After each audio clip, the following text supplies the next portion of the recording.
आप सभी लोग सुख चाहते हैं, लेकिन सुख चाहते तो हैं, पर सुख चाहने के लिए जहां दौड़ना वहां दौड़ते नहीं है, गलत दौड़ते हैं। हमारे शरीर में दो चीजें हैं, एक शरीर है, एक आत्मा। थोड़ा सा 5 मिनट का समय लेके मैं ये प्रश्न आपको उठाऊं और बहुत अच्छी बात आज आपको बता दूं, आपके बहुत सारे डाउट्स क्लियर भी हो जाएंगे। सुनो, हमारे शरीर और आत्मा अलग है, ये तो हम पहले भी आपको 1000 बार बता चुके हैं। आगे सुनो इससे।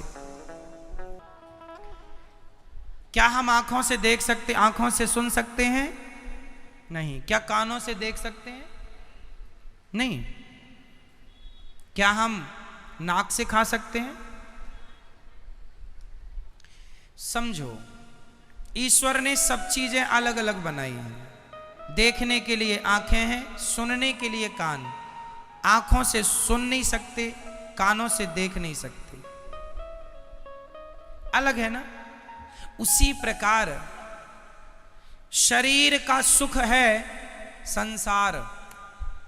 शरीर का सुख क्या है? संसार क्या है? शरीर का सुख। गाड़ी, बंगला, पत्नी, पुत्र, परिवार, ये कहां का सुख है? शरीर का। अब रही आत्मा की बात, तो आत्मा का सुख किससे है?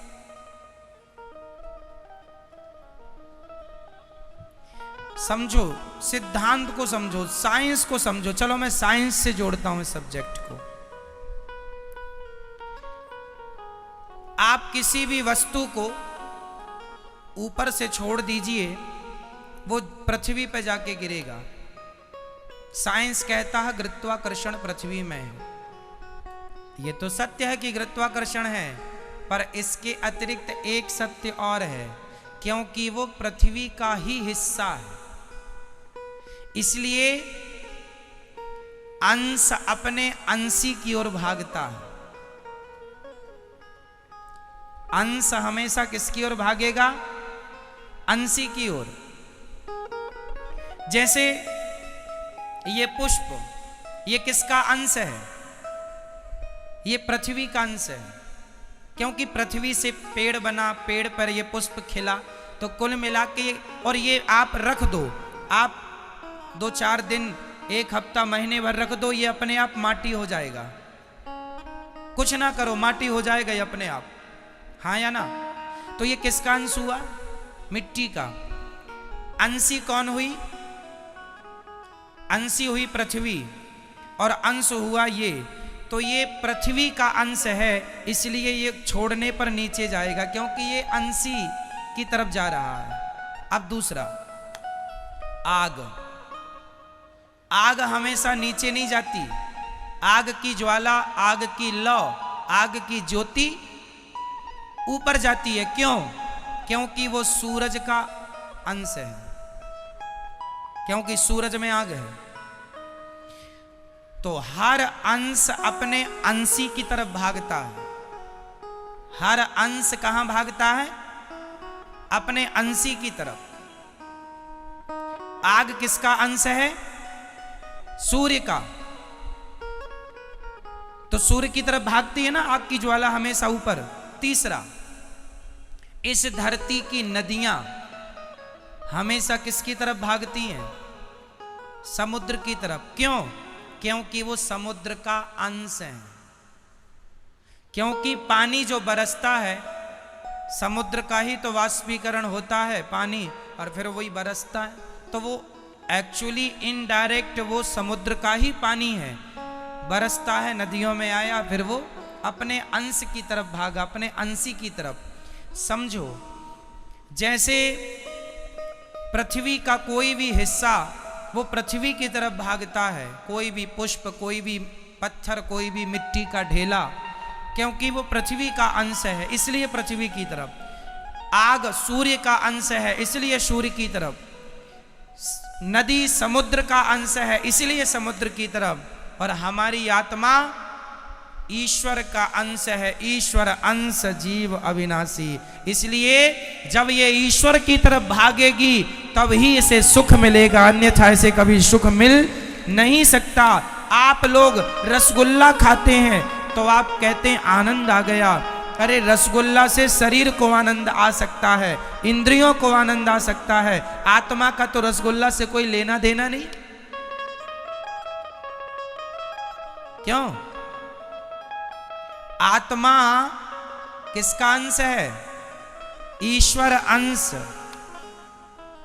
ये ईश्वर का अंश है। इसलिए यदि आत्मा को सुख देना है, आज लोग दुखी, सब कुछ है आपके पास, फिर भी आप अशांत हैं, फिर भी आप परेशान हैं, उदास हैं।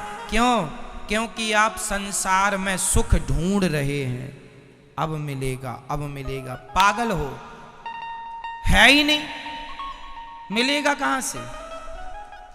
जैसे आंख कभी सुन नहीं सकती, कान कभी देख नहीं सकता, उसी प्रकार आत्मा कभी रसगुल्ला खा नहीं सकती, आत्मा कभी पानी पी नहीं सकती, आत्मा को पैसों में सुख नहीं मिल सकता, संसार के भोगों में सुख नहीं मिल सकता। आत्मा का सुख तो परमात्मा में है। जितने जल्दी ईश्वर की तरफ बढ़ो लोगे, जितने जल्दी उसका ध्यान कर लोगे, उतने जल्दी सुखी हो जाओगे। सुखी होना चाहते हो तो भगवान की तरफ बढ़ो। और आप लोग शरीर को ही सुख देने में लगे हैं।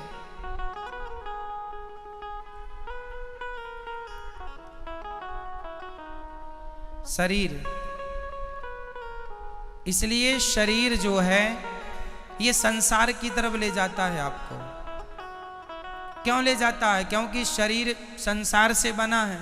संसार में 5 चीजें हैं, पृथ्वी, जल, वायु, अग्नि, आकाश, और ये 5 चीजों से आपका शरीर बना है। तो आपका शरीर आपको संसार की तरफ ले जाता है, क्योंकि संसार से बना है।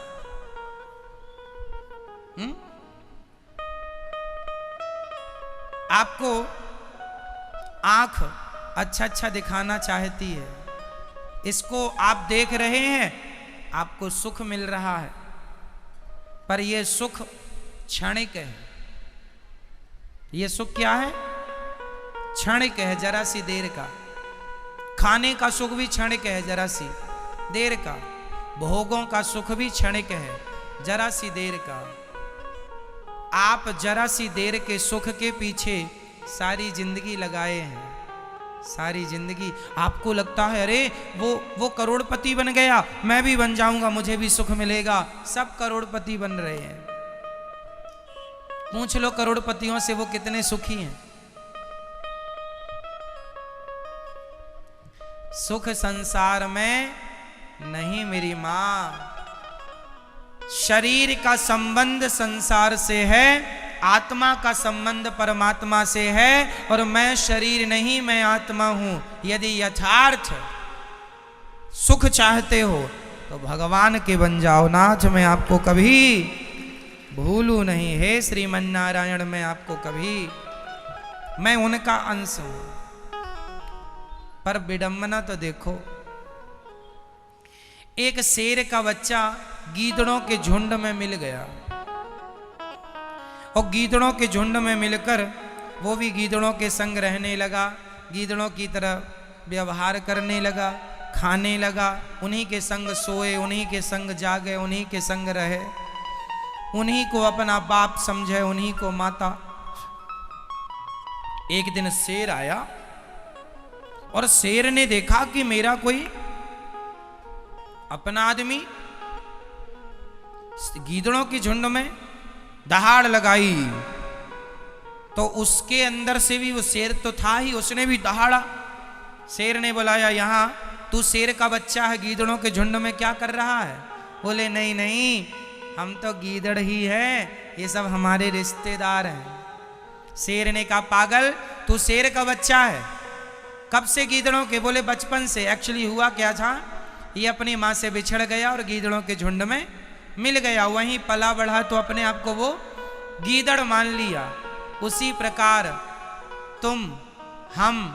तुम सब शेर के बच्चे हो, परमात्मा रूपी शेर के, लेकिन गीदड़ों के झुंड में मिलने से आप अपने आप को गीदड़ समझ रहे हैं। मैं गीदड़ हूं, मैं रामबाई हूं। ये अपने आप को रामबाई समझे बैठी है। मैं गीताबाई हूं, मैं सीता हूं।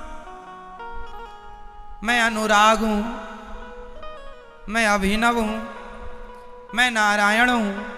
आपने अपने आप को कुछ भी समझ लिया। ना तो आप सीताबाई हो, ना गीता हो, ना अंजलि हो, ना राम हो, ना रघुनाथ हो, ना तो घनश्याम हो। तुम शुद्ध आत्मा हो जो ईश्वर का अंश है। बस ये तुम्हारा